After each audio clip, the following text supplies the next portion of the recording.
So everybody, let's give John a warm welcome. Thank you, Paula. Thank you, everyone. One of my favorite things about working here at Bank United is that we have people here from all over the world. We have a lot of people from South America, Central America, the Caribbean, as far away as China, Russia, and India. But today I don't want to talk about regional accents. These are accents that are tied to a specific geographic area. Today I want to talk about accents that are tied to a profession. These are accents that people have because of what they do for a living.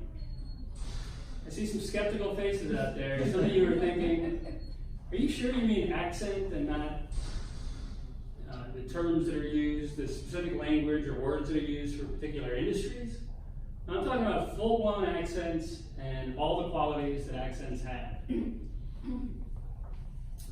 The first accent I want to talk about, have you ever been on a flight and you hear the pilot come on and you're listening and you think, you know, this pilot sounds a lot like the last pilot I heard. I see a lot of you nodding your heads. Me too, I've noticed it. It turns out we're not crazy. I researched it, I looked it up, there's something called pilot voice. And the more I read about it, the more intrigued I became. Believe it or not, every pilot that you've ever heard, all of them are imitating just one man. And that man is Chuck Yeager.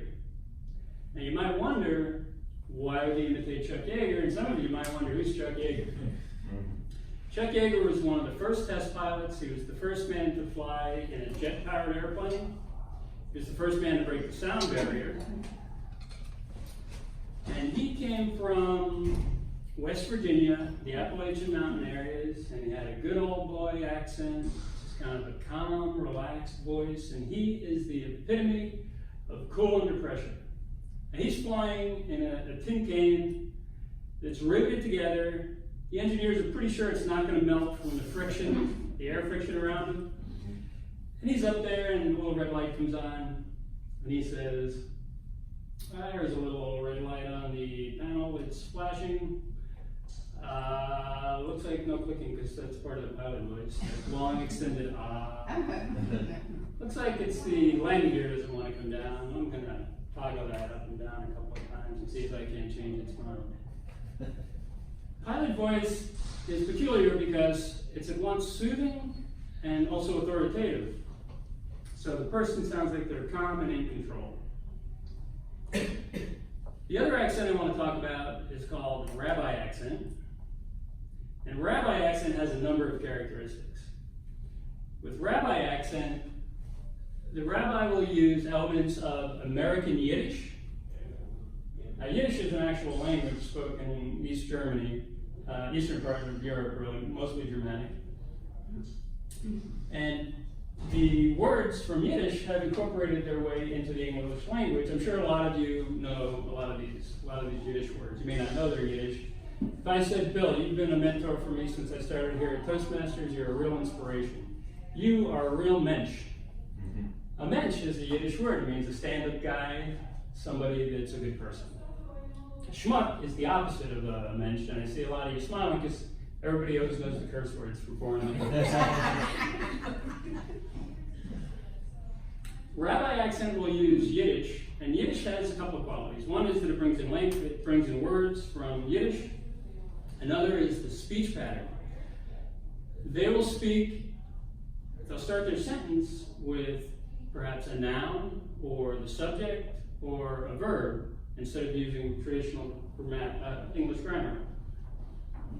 And if you remember Yoda from the Star Wars movie, George Lucas borrowed from Yiddish. Yoda is a little green rabbi. And instead of saying, the force is strong in you, they'll say, strong is the force in you. Another element of rabbi speak, and I think the best way to, let me demonstrate first Yiddish for you, American Yiddish. And I'm going to invite my friend Esther out here. Esther is from Poland. And Esther, if you could come up here and tell us, tell our friends here at Toastmasters, tell them the story you told me this morning over breakfast. Poland. I came from Poland with my husband Hank to New York. 15 years we spent there. Hank is no longer with us. God rest his soul. Then I met Iggy. Iggy and I got married. We moved from New York to God's true promised land, North Miami Beach. We lived in a condo development called the Three Seasons because in the land of milk and honey, there's no winter. Iggy is no longer with us. God rest his soul. One morning, I was in the bathroom getting ready. Iggy was making a dish. A noise I heard. I thought that Iggy had dropped something. But when I came out, what I saw is what Iggy had dropped was dead. The other element that rabbis incorporate into their speaking is that they'll follow this sort of sing-song pattern where the voice pitch will rise, not necessarily at the end of the sentence, but wherever the rabbi feels like making it rise. I had the opportunity to hear Rabbi Voice recently. You might recall back in October of last year, at the end of October, there was a mass shooting at the Tree of Life Synagogue in Pittsburgh, Pennsylvania, where 11 people lost their life.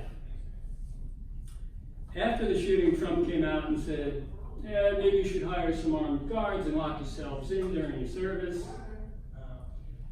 But that's not what happened.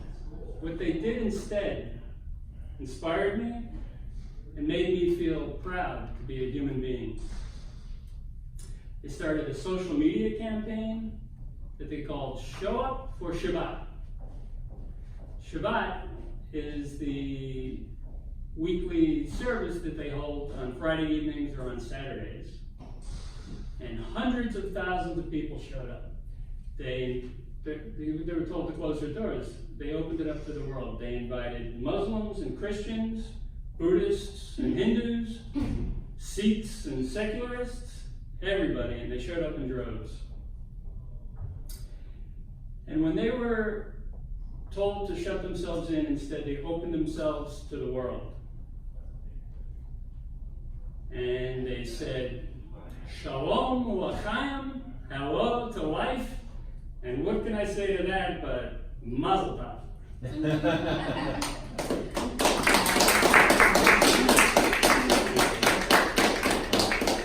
Stand up for that. I know it wasn't the first, I want to make that.